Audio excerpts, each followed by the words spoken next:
Hey guys, Fred and Sheila McCoy, Hatfield McCoy Museum, FredMcCoy.com. Sheila's behind the camera. Hi guys, hope you're having a great evening. We've been doing a couple of videos today on different things that we've seen on Facebook pages, Hatfield McCoy sites, things like that, or somebody has sent us. And I've just got some stuff highlighted, and we're just going to go through and touch on most of it. Once again, most of it we've covered at some point or another, probably in some of our 400 videos. Right. But this was just posted in 2024, just here recently. So that means they're still selling this propaganda. They're still selling these false stories. And you know, they've done it so long and nobody's ever stood up that I guess they think if we keep putting it out there enough, that they can reach enough people that more people will believe it. And that's true. Or it has been true throughout the years. Sheila and I is trying to make a difference in that. We're trying, and I think we're making a dent, because we hear from people that says that they question things now and they ask about this or that, or where's the proof? And that's good. And that's good, without feuding, fighting, cussing, and carrying on. But there's nothing wrong with asking questions. There's nothing wrong with wanting the truth. That's right. And you know, back in the old days, people was intimidated by the West Virginia Hatfields, the West Virginia Hatfield gang. They were intimidated by Cat. They were intimidated by some of their grandchildren. And people just never spoke up. They just, between the homicides that took place, not only with the McCoys, you've got to understand, there was 3 Rutherfords killed on on the streets of Maitland during the election. Doc Ellis was killed by Elias, when he was like only 20-some years old, because Doc Ellis had turned Johnsey in. Yep. Willis had killed Dr. Thornhill. They killed a lot of people. And a lot of people never spoken up because, or at least at that time, because they were in fear. This is referring to a certain person, and he was a so-called historian. And so why did the families try to kill each other? They're asking him. He says various theories trace the fight back to land, timber, the Civil War. But he believes that it was rooted in the ownership of a pig. Now, this is a West Virginia historian, and unless I just have to, I'm not going to, because we kind of, the guy's done good. I wish he was in Kentucky for the Kentucky McCoys, because he sold a lot of stuff in West Virginia that wasn't true, but he really made Devil Anse and Ellison and all these Hatfields over there look good. He done what he was paid to do. Feud didn't start over land. It didn't start over timber. It didn't start over no pig. Right. Feud started over the Civil War, and he knows that, but he knows what sells. And what sells is the pig story. Who was the Hatfields Z McCoys? Devil Anse Hatfield, 1839, near what is now Logan, West Virginia. Father of 13, fought for the Confederacy, farmer. Early timber entrepreneur. Randolph McCoy, born 1825, Kentucky side of the Tug River, valley that separates Kentucky and the southwestern part of West Virginia. Father of, it says 17. He was actually the father of 16 kids. Fought alongside Devil Anse for the South in the Civil War. Fought alongside Devil Anse. See how they're trying to give Devil Anse some kind of credibility, like he fought. Devil Anse went in 62 and deserted in before February 63. He fought alongside Randall McCoy. He deserted alongside Randall McCoy and Uriah McCoy, my great-great-grandfather. He deserted. He never fought beside them. He deserted with 13 to 16 other men, and when he did, they were shot and taken prisoner of war. But look how that person tries to, how you can do with the stroke of a pen. Fought alongside Devil Anse. Devil Anse Hatfield was a bigger-than-life character.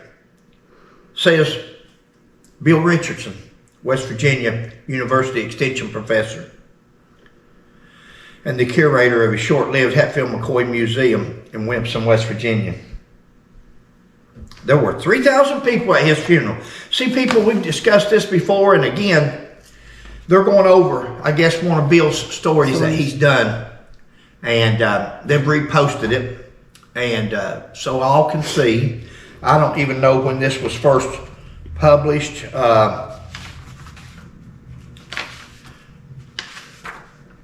It doesn't say, but they're publishing it again as if it's correct. 3,000 people at the funeral. Guys, it was January. 20, 30 degrees, sleet, snow, and rain. Cold winter day in Logan County. 3,000 people at Devil Ance's funeral. See, they show these pictures, and we've done videos on them. Yeah. They've had what most people has as a pig roast. They had an ox roast. They would roast an ox for these political conventions they would have up our rallies. And they would take pictures of that. And over the years, the West Virginia Hatfields has taken those pictures and said that was Devil Ance's funeral. All those people gathered for the funeral. They're out there in good weather, no coats, but it's a funeral, and on the 7th day of January 1921. See if you'd want to go to a funeral or be out in the weather or be on the side of that hillside. See if there's 3,000 other people that would have been there. 3,000 to 5,000, they say. He was sort of a man's man. He was one of the first entrepreneurs in the area, Mr. Richards says. A man's man. He's not my man. See, Jim Vance was a man's man to me. Jim Vance would fight. Jim Vance was mean as hell. Don't condone what Jim Vance done. He was mean. But Jim Vance was a man's man. Devil Anse was a coward. Devil Anse felt power in numbers. Devil Anse instigated and ran the Hatfield gang of West Virginia. Bunch of desperados, bushwhackers. It wasn't only Hatfields, but they were known as the Hatfield gang in that area, in that time.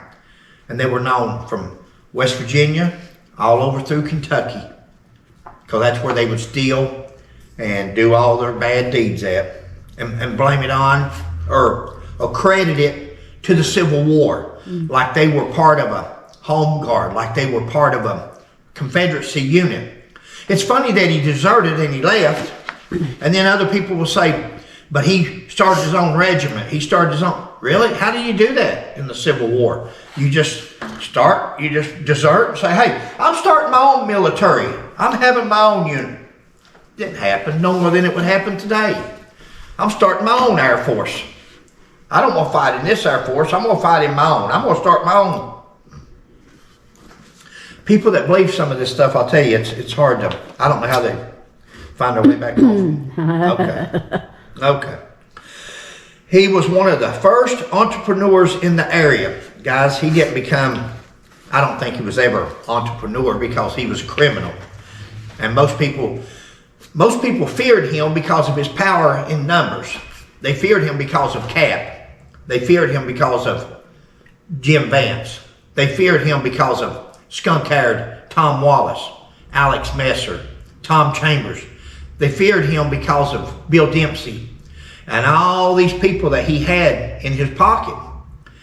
Entrepreneur? I don't think so. I think he was a thief, and I think they knew. He had the reputation of a thief and a bad man. Now, throughout the years, after his demise, after he's gone, after all of his Hatfield gang are gone, then the family's history comes up, and the family starts writing books and stories. And West Virginians. And that's the hero that they made him out to be. He already had him a good start. He'd done put his monument up there. He had done, remind us to do a video on that in a minute. We got an update on the monument. Okay. So he done gave his name, that he was a captain. Make believe. He was a make believe. Randall on the other hand, Richardson adds, was this substance farmer. His parents divorced after 50 years of marriage, which was unheard of in that time. Guys, before I go on, his parents divorced. You know, when Daniel McCoy divorced his wife, Daniel McCoy was like 85 years old, and they had been married for over 55 years, I believe it was, when they divorced. And we done a video on this on Altina Waller, on her big boards in there. Mm-hmm. Who does that? Who does that? Who divorces their wife at 85 years old?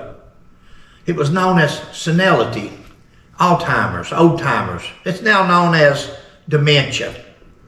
Dementia. Who does that? Altina Waller says he wouldn't work. Well, no shit. He was 80 years old. He'd worked all of his life. People, for some reason, thinks that farmer was a four-letter word back then. For some reason, people like Bill and Altina, they think that farmer was a bad word. A farmer was a credible and honorable profession. They farmed what they needed. What they didn't use themselves, they would can and put up for the winter months. They would give to neighbors. Mm-hmm. Some of them would trade what they had for somebody else that was a blacksmith. My grandfather was a blacksmith back in that day. My grandfather would trade. He would go shoe horses. He would go do whatever he needed to do to make wrought on fences or different things for people. And they would pay him with chickens, cows, pigs. They would pay him with garden vegetables. Livestock. So you didn't go back home up and down the Blackberry Creek and somebody had a garden there and you walk by a big garden without somebody saying, hey, come over here. Bring you a poke over here and fill it up with some of these green onions and lettuce. Or it's going to go to waste. Yeah. Oh, they'd much rather give it away. Mm-hmm. So for people to think, especially historians, you know, Bill is a historian, Altina's a historian, and they, for some reason, look down on farmers. It's hard work. Honest work. There you go. Honest. You know, again, and I've said this in other videos, and I'll say it again, but a lot of people always ask, I remember in the Marine Corps, people would ask, who won the feud, McCoy? Who won the feud? I said, well, if you want to know who killed the most people, Hatfields done it. If you want to know the people that killed the most children, the Hatfields. If you want to know the people that burnt the most cabins down, it was the Hatfields. If you want to know, and I'd go on and on, then finally I'd say, if you want to know who had the best morals, who didn't steal, who didn't rob, who didn't bushwhack, it was the McCoys. It was the McCoys. And then I'd tell them, guys, I'm half Hatfield. I'm half Hatfield and McCoy. The truth's the truth. If it was the other way around, I stand right here right now and tell you that also. I won't care. Truth. It's history. It's over with. Yeah. It's like the Civil War. It's like the Civil War, people taking down monuments and statues. Like that's going to take away our history or change the past. You don't change the past. You leave it there so we can learn from it. And move forward, yeah. Randall was sort of a beaten down old man. He was 15 years older than Devil Ance, had a very hard life. Ance was the person who prospered, and Randall didn't. So there's some hard feelings from that. This is Bill Richardson. This was the West Virginia historian. Now you got to understand, Bill's doing a job. Bill's representing Devil Ance Hatfield. Bill's representing the West Virginia Hatfields. And he was a good representative. I have a feeling had Bill Richardson worked for the Pike County Tourism, Bill Richardson would have been saying, Randall McCoy was a decent man. Randall McCoy was an honorable man. Hatfields come over here and burn his cabin down. The Hatfields were I have a feeling it would be the other way around. Bill was what you might call a hired gun. Bill was doing the history of West Virginia. And he's trying to build West Virginia tourism up. You know, unlike Kentucky tourism, Pike County tourism, they built Devil Ance up too. Like they couldn't figure out. Devil Ance was from West Virginia. Let's honor the people from Kentucky. We have Hatfields, good Hatfields here in Kentucky. Preacher Vance Hatfield and his family. Constable Floyd Hatfield and his family. Basil Hatfield, the sheriff, and his family. Good Kentucky Hatfields that we could honor. What's Pike County Tourism do? They honor Devil Vance Hatfield, a murderer from West Virginia. 15 years old, a very hard life. Vance was a person who prospered. You know, they never mention how he got his start. You'll never hear one of these historians, especially a West Virginia sympathizer, Hatfield sympathizer, they never mention. Devil Vance was prosperous, but he robbed, he stole people's livestock, he stole their garden stuff, he stole their, and what he didn't steal, he burnt down to make sure that they didn't have nothing, to make sure that they were at a lower level than he was. He would destroy it in the name of the Civil War. But he got his start, and he prospered from taking and stealing from other people. We're going to pick this up on the other side. These are just going to be short videos, and Sheila will do the closing, and catch you next time.